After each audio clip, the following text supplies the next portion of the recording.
by the message of an angel, may by his passion and cross be brought to the glory of his resurrection, through the same Christ our Lord. Amen. Mark National Heroes Day. And Swifties are proud and excited. American pop star Taylor Swift announces a new album coming out in October as she bags the biggest prize at this year's MTV Video Music Awards.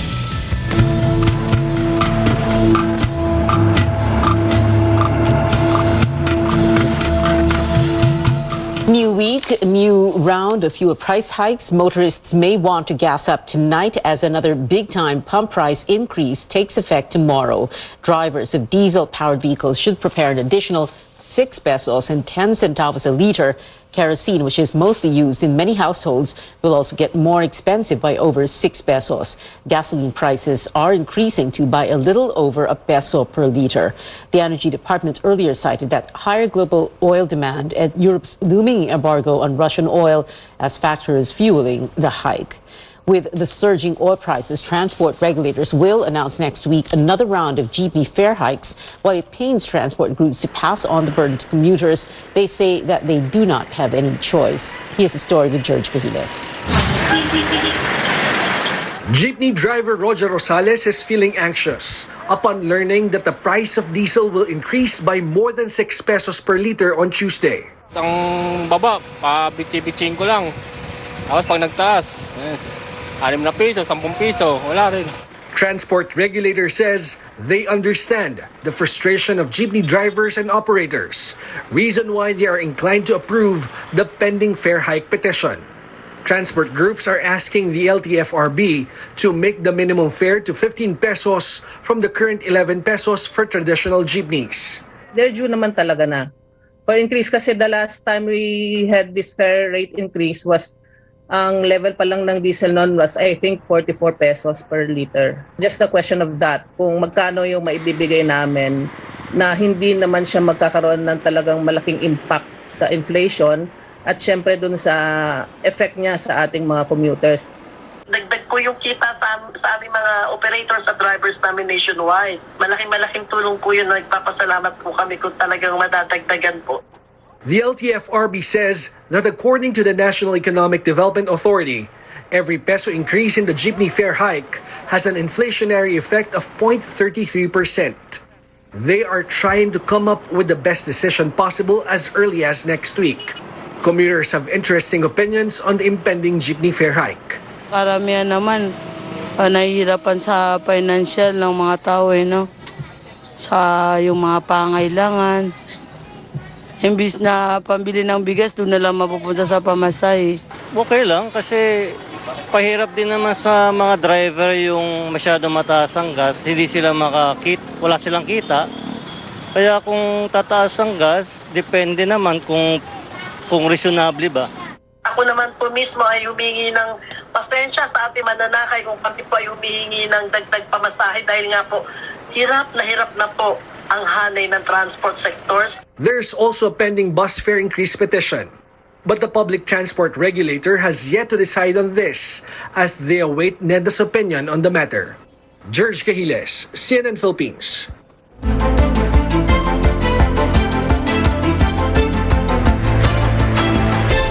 The Health Department reports 19,262 new COVID-19 cases from August 22 to the 28th.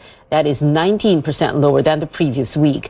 Daily average was at 2,752 infections. There were 110 new critical cases and 316 verified deaths, of which 94 occurred between August 15 to the 28th. The Octo Research Group projects less than 1,000 daily cases in the country by September as indicators like the 7-day average of new cases and reproduction numbers decline. In a post, Octo dipped from 14.6% in August 20 to 12.9% on August 27. The group adds nearly all provinces in Luzon had a decrease in positivity rate, but the rate is very high in Albay, Cagayan, Camarines Sur, Isabela, La Union, Nueva Ecija, and Tarlac.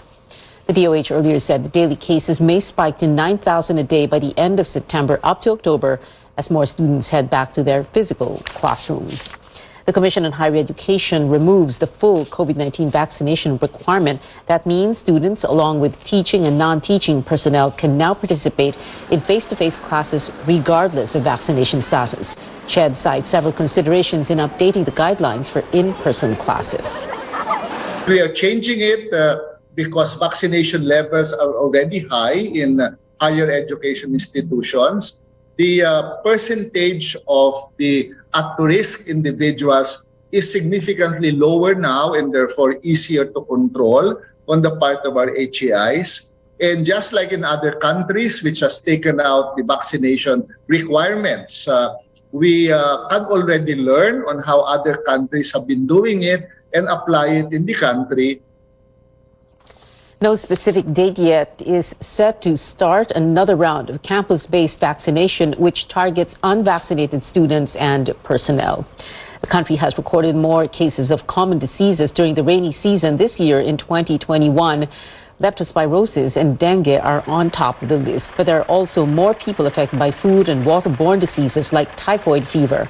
Caroline Bonkin gives us a rundown. Angelo Ferrer's vegetable stall is just near a river in Tuguegarao City. He has no choice but to wade through flood during heavy rain. Tumutulong pa ako sa paninda namin. Paninda namin para hindi pong masira. Hindi naman ako natatakot magkasakit. Sabay maligo ng pagkatapos na po.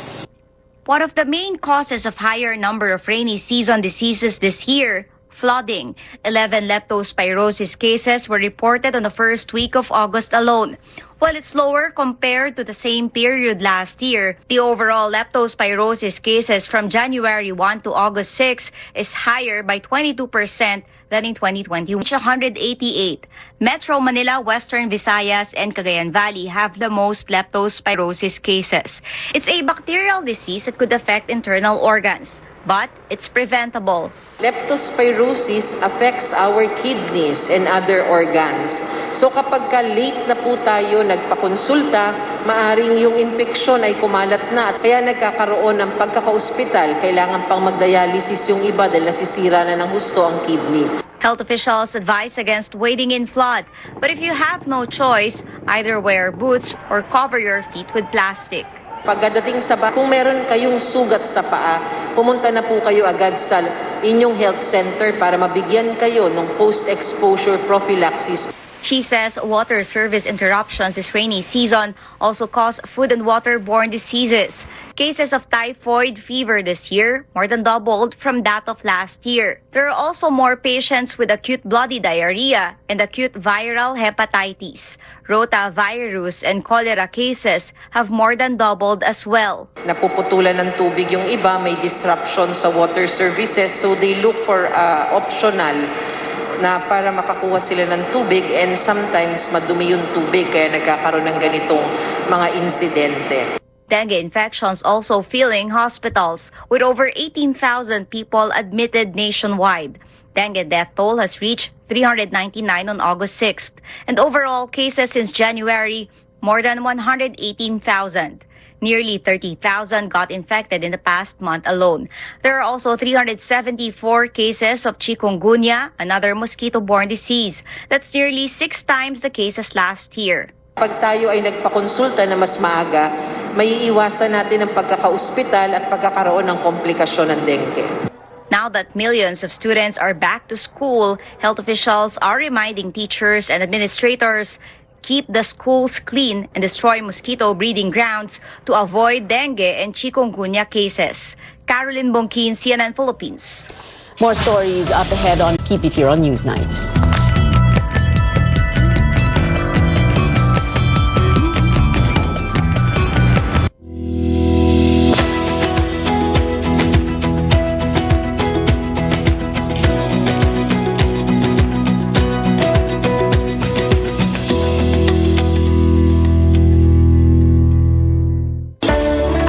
Conquering the universe was the ultimate, but there's more. Dahil tinawag ko ako ng Panginoon for a major purpose. To guide the youth, help communities, and to bring others closer to Him.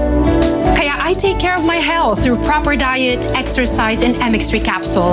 I am ready to serve. Kasi para sa Panginoon, hindi lang ako 4th runner-up. First place ako sa puso niya. Mahalagang paalala, ang MX3 capsule ay hindi gamot at hindi dapat gamitin panggamot sa anumang uri ng sakit.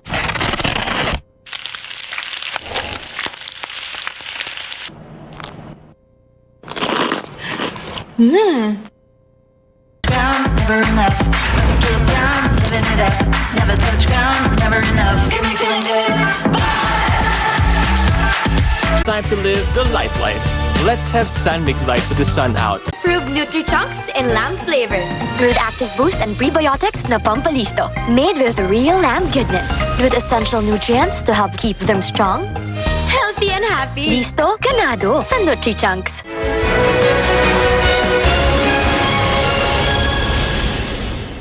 Welcome back to CNN Philippines. Today, the country honors its heroes either through visits to historical sites or recognition for war veterans. Chrissy Di Matulak tells us about National Heroes Day.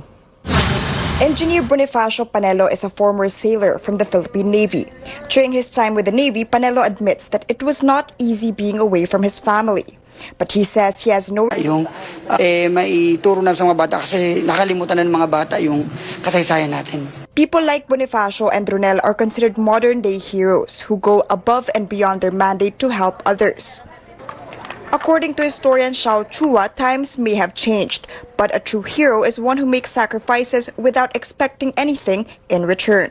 For the people, bahagi siya nung pagbubuo ng bansa. Oh? So like Jose Rizal, Andres Bonifacio, they were part of the birth of the nation. Sina Marcelo H. Del Pilar, and then yung mga nagsakripisyo. We also have the ordinary bayani. Yung mga OFW, halimbawa, yung mga guro natin, yung who go beyond their call of duty to do what to do something for their country. During his speech at the libingan ng mga bayani, President Bongbong Marcos recognized everyday Filipinos like farmers, teachers, doctors, and men and women in uniform. He also announced that there will be more healthcare facilities for the veterans who served the country during wartime. Makakaasa kayo na ang pamahalang ito ay mananatiling aktibo sa pagsusulong ng mga programang tutugon sa inyong mga pangangailangan, lalo na para sa kanilang mga rekisitong pagkalusugan. In her message to the public, Vice President Sara Duterte honored those who have dedicated their lives to rebuilding the nation from conflict caused by disunity, hatred, and misunderstanding. Chrissy Di Matulak, CNN Philippines. Close to 80,000 indigent students received financial aid amounting to over 175 million pesos during the second week of education assistance distribution. Despite falling short of the initial target of 90,000, the Social Welfare Department is pleased with the improved payout. Paige Javier has the scenes from last weekend. It was a complete turnaround on the second weekend of the Social Welfare Department's payout of educational assistance for students in crisis.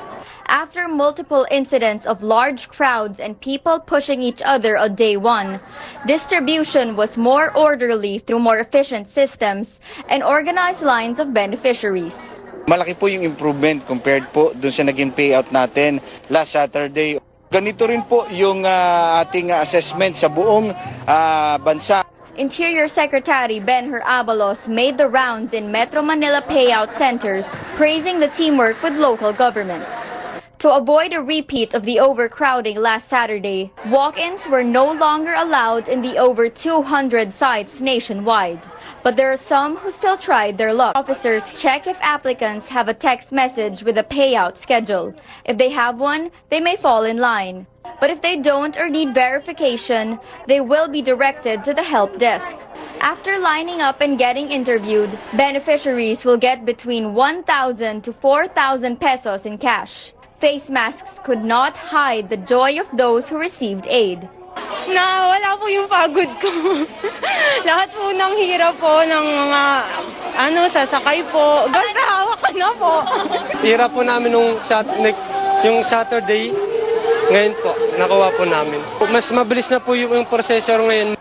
The Sampaloc field office got control.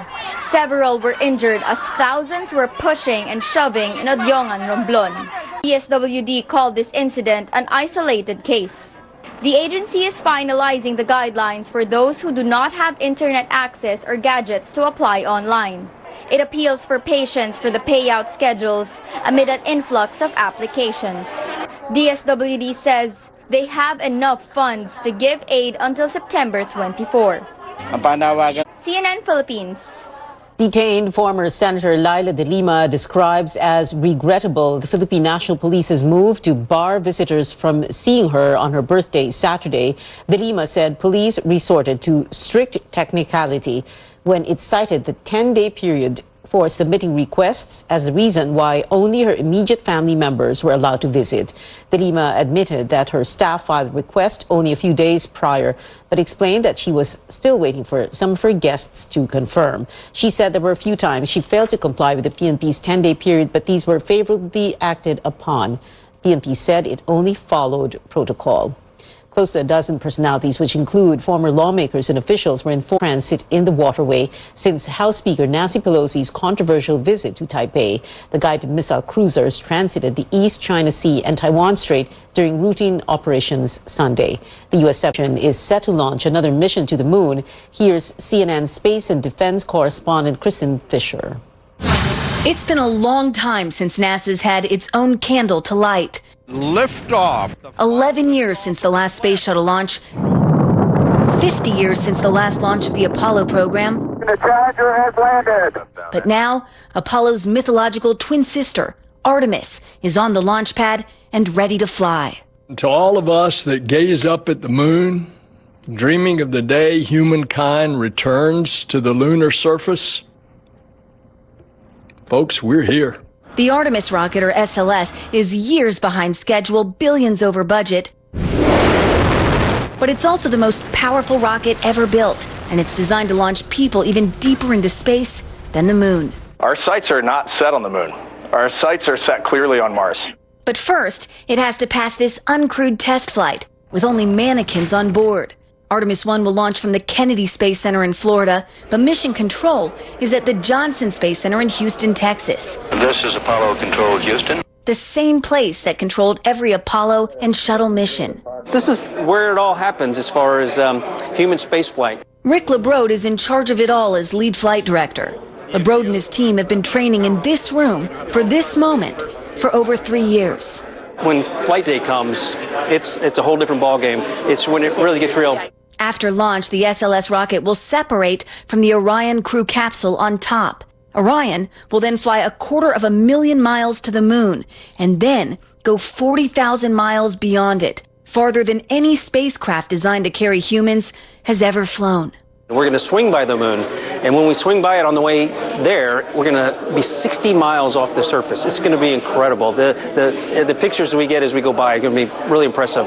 After orbiting the moon for more than 2 weeks, Orion will head back to Earth, hitting speeds of around... It was a damaged heat shield that caused Space Shuttle Columbia to burn up on re-entry, killing 7 astronauts. So testing it before astronauts fly on Artemis 2 is crucial. For me, Artemis 1 is exciting, but it's really a stepping stone, a milestone to getting humans back in the vicinity of the moon, and that is awesome. Victor Glover is one of more than 40 astronauts in the running to fly on Artemis 2 and Artemis 3, which will land the first woman and the first person of color on the moon. We explore for all people, but now we can actually say we explore with all people. CNN Space and Defense correspondent Kristen Fisher with that report. Up next on Newsnight, a revamped Gilas is raring to bounce back against Saudi Arabia tonight on home soil. And Blackpink's Lisa scores a historic win at the MTV Video Music Awards. You're watching CNN Philippines.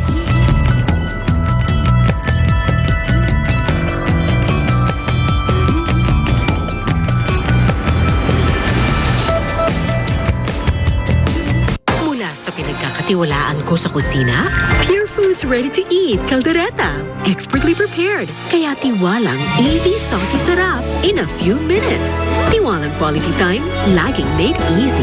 Pure Foods Ready to Eat. It can be dangerous out there.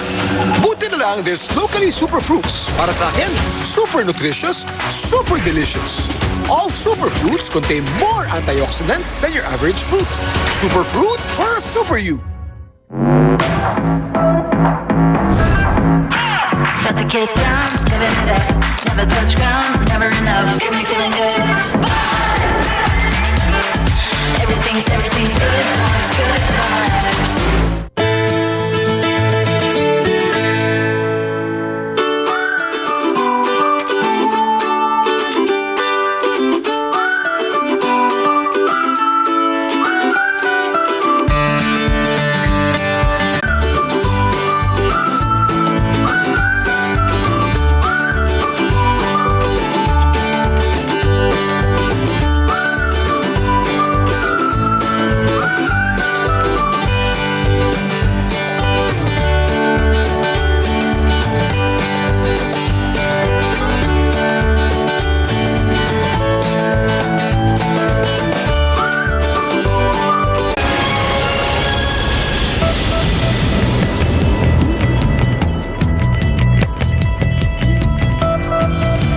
Welcome back. Sports news now. 3 medals in 3 international events for pole vaulter E.J. Obiena, all within 5 days. The men's pole vault world number 3 ruled a true athletes classic in Leverkusen, Germany over the weekend. Obiena cleared 5.81 meters. He kicked off the second part of his season with a gold medal in Joachim, Germany, followed by a bronze at the Atletissima in Switzerland. The national volleyball team caps off the ABC Cup for Women event at 6th place after being swept by Chinese Taipei today at the Phil Sports Arena in Pasig. It was still a historic tournament, with the country achieving its best finish in the AVC. In the PBA Philippine Cup Finals, a massive comeback win from TNT Tropang Giga after back-to-back losses to the San Miguel Beermen. TNT dominated San Miguel 100-87, tying the series at 2 each at the Araneta Coliseum in Quezon City. Before the game, Junmar Fajardo grabbed his 9th Best Player of the Conference award, his 7th for the Philippine Cup. But Fajardo says his eyes are on another trophy. Pero hindi yun yung goal ko, hindi yun yung goal ko para sa team. Yung goal ko talaga yung championships. May 2 araw kami na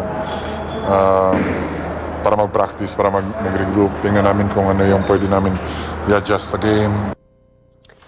In less than an hour, Gilas Pilipinas and Saudi Arabia will go head-to-head for the FIBA World Cup Asian qualifiers right here at home. The match begins at 7 at the Mall of Asia Arena in Pasay. But it looks like Gilas can count on NBA star Jordan Clarkson for more games ahead. The Filipino-American athlete affirmed his commitment to the team for next year's FIBA World Cup in a visit to the tenement in Taguig City yesterday. Liza Soberano is living her Hollywood dream as she will soon make her debut on the international movie scene. The Filipino-American actress has started filming in the U.S. for her first Hollywood movie, Lisa Frankenstein. The movie features American actors Cole Sprouse and Catherine Newton. In the program New Day, Liza gave us a few details about her new exciting movie. Lisa Frankenstein is a romantic horror comedy. It's like a mash of like 3 different genres put into one. And it's so much fun because it's written by Diablo. Award at this year's VMAs for her song La Lisa.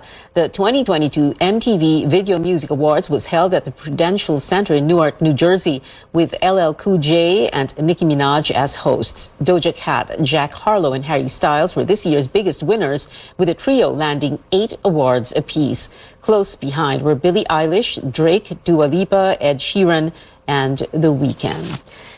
Taylor Swift, upon receiving the final award of the night, made a big announcement about her new album. Swift, who won Best Long-Form Video and Video of the Year for All Too Well 10-minute version, announced her upcoming album, Midnights, 13 Sleepless Nights Scattered Throughout Life, which drops on October 21st. And that is it for tonight. Join me again on News.ph at 7 p.m. I'm Pio Ontiveros for Newsnight, where we go above and beyond the headlines.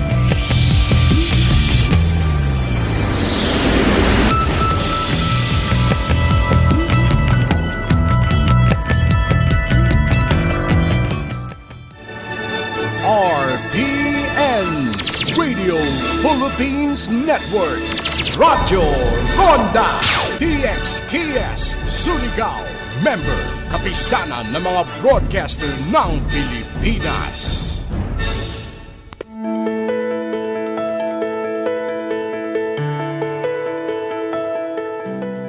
One of the most pressing health problems in the country and around the world is hepatitis. In fact, around 1 in 10 Filipinos have chronic hepatitis B and 6 in 1,000 have chronic hepatitis C. On the program today, we'll talk more about the different types of hepatitis commonly seen here in the Philippines and how they affect Filipinos and what we can do to stop it from progressing. I'm Dr. Freddy Gomez and this is MedTalk Health Talk on CNN Philippines.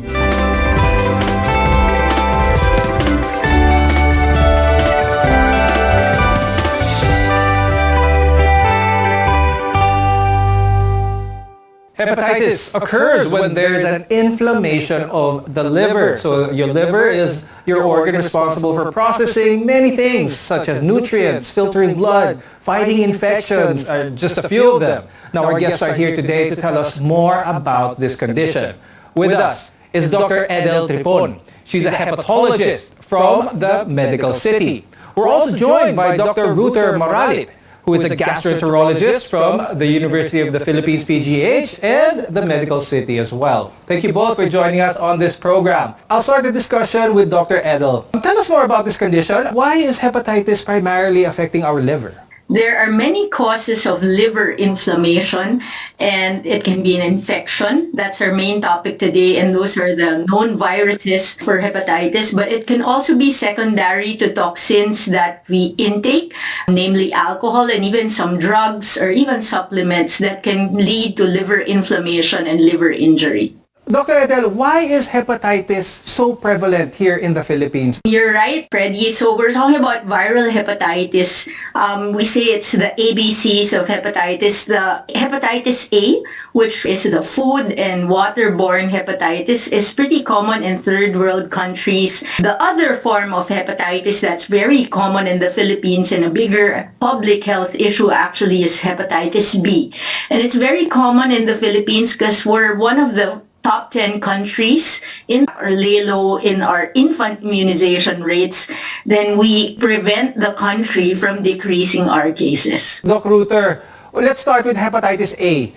Let's talk about it. What are some of the more common symptoms and how is this mainly acquired? Hepatitis A, as Edel mentioned, is a foodborne or waterborne viral hepatitis. So this is the one that nakukuha natin sa pagkain na madumi or hindi malinis na tubig. Ang main symptoms is usually nilalagnat, sumasakit ang tiyan, nauseated or nasusuka, sometimes may vomiting and bloatedness, and then eventually they develop jaundice o yung paninilaw. Ngayon, how about food poisoning? Can someone get mistake food poisoning with Hepa A? Yes, kasi sometimes hepatitis A does not present with jaundice, and symptoms of intestinal flu or yung kanyang pagtatae is very similar to hepatitis A. So unfortunately, unless magpa-test ka at nag-jaundice ka, hindi mo malalaman na hepatitis A pala yung nakuha mo. Now, Dr. Edel, let's talk about hepatitis B. First, let's compare it with what Dr. Ruther just mentioned about hepatitis A. Let's compare that because they talk about hepatitis A as a self-limiting, an acute event, while hepatitis B has the risk of being chronic. Please explain that to our viewers. When you say kasi someone has acute hepatitis, that means that you've been carrying the virus for less than 6 months.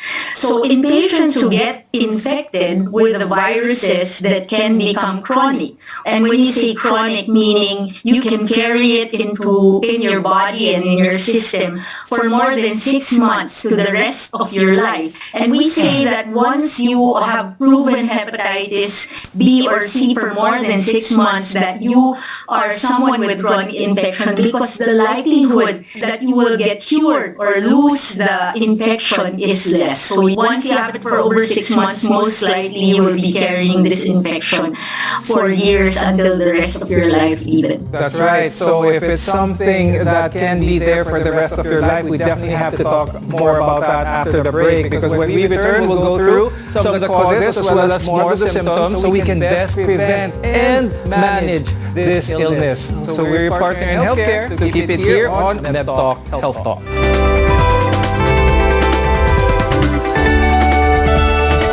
And your host of Sulit to Win It, Mr. Luis Manzano.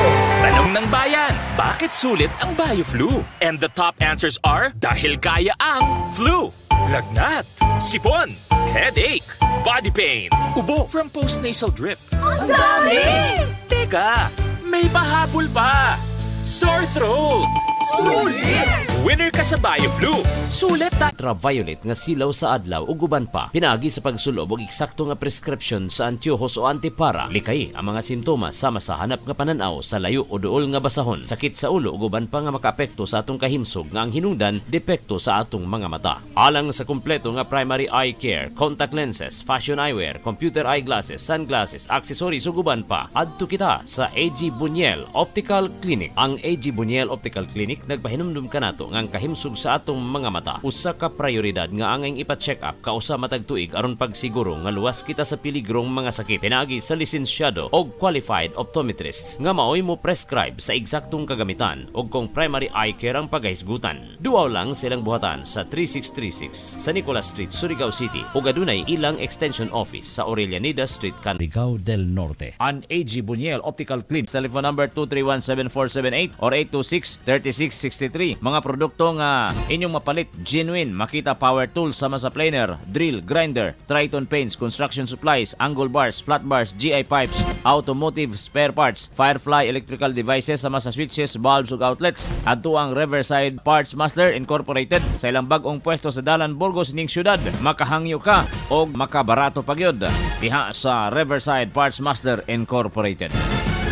Aniya na ang food supplement nga kumpleto, sakto o aprobado. Ang Galabo Plus Herbal Capsule. Andam sa pagpakingbatok sa mga nagkadaiyang balatian. Musulay pumaka sa uban, diri na kita sa kasaligan. Galabo Plus Herbal Capsule. Galabo Plus Herbal Capsule. A quality product of Jesser Marketing. Mapalit na karon sa mga butika.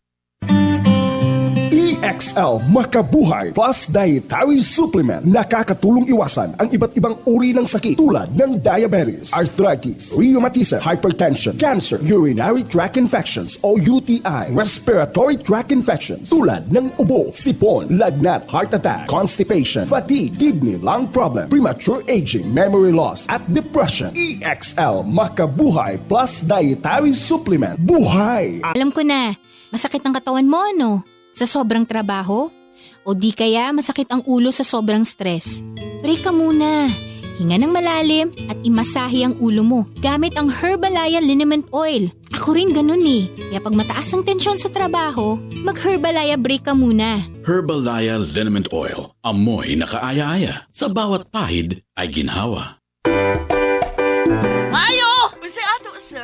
Ma'am, palitar akong shed. Ako ni timanan, shed liniment. O ang said liniment, sir, aprobado na sa FDA. Mao nga makasiguro ta nga safe ang said liniment gamiton. Mas gipahumot ug mas gipaepektibo pa. Shed liniment, ginama sa Seed Pharma. Kakayan Roofing Services, the original, ang pinakaunang color of store sa Surigao City, nahimutang sa Barangay Rizal, duol sa Ice Plant. Adunay lain-lain klase sa color of, branded ug ordinary, naabot kaya ang presyo, sama sa tile roof, rib type, corrugated, ug napod sila cladding, steel deck ug C-purlins, mga gutter ug hardware accessories. May eksperyensyadong installer no mutaod sa inyong atop ug mo actual estimate na way bayad para masayra ng kantidad sa inyong requirements. Ang Kakayan Roofing Services naimutang sa Barangay Rizal duol sa Ice Plant ug naa sila branch sa Cantilan, Surigao del Sur ug sa Barangay Cancojoy del Carmen, Siargao Island, Surigao del Norte. Matawagan sa numero 0908-811-7054 or 0917-328-8510. Alang sa dugang kasayuran kini gipanag-iyaw gidumala nila Ann Coro og Soniel Kakayan.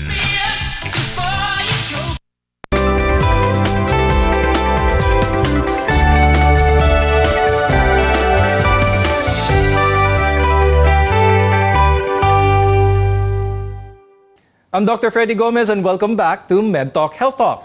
We're talking about hepatitis and it continues to be a public health concern here in our country. But many of the cases can actually be prevented through proper care. Now, understanding its causes and its warning signs is the first step. Dr. Reuter, earlier we talked about the main cause for hepatitis A is fecal-oral. How about hepatitis B?